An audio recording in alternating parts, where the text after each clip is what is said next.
ወንድ ልጅ ብር ከሌለው ፍቅረኛ መያዝ የለበትም የሚባለው ለሴቶች ብቻ አይደለም ለራሱ ሰላም ሲባል ነው። ገንዘብ ማጣት ፍቅር ሊያሳጣ ይችላል ታስበሽ ከሴት አንግል? yes አልጎላ አላሰብሽ? yes ለምን መሰለ ኢኮኖሚካሊ ጥሩ ላይ ካልሆንክ ሁሉ ነገርንም ይበላሽው ብቻህንም ብትሆን ይበላሽው everything አብሶ ደግሞ ሌላ ፓርትነር ወይ ደግሞ ፋሚሊ ምናምን ካለ ይጎዳል በጣም ለጥሩ ነው የምትለያየው ከተለያየ እንኳን you know financially broke ከሆነ ያ ሰው ወይ ደግሞ ይከብዳል ላይፍ I'm serious ስለዚህ በቃ ወንድ ልጅ ብር ከሌለው ፍቅረኛ መያዝ የለበትም ነው ለምን መሰለ ለሴቶች ብቻ እኮ አይደለም ባይ ዘ ወይ ይሄ ወንድ ልጅ ብር ከሌለው ፍቅረኛ መያዝ የለበትም የሚባለው ለሴቶች ብቻ አይደለም ለራሱ ሰላም ሲባል ነው you know because ሴት ነን በዛ ላይ ኢሞሽናሊ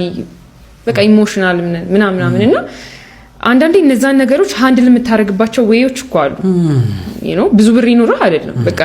አትሊስት የሆነ እንትን ብለህ ከቨር ታደርገዋለህ ወንድ ሲሆን ትንሽ ያ ለራሱ ሰላም በቃ ይሁን ጭቅጭቆችም አበባ ራሱ ገዝቶ ለመግባት እኮ ያስፈልጋል እኮ ብር አይደል አዎ ግን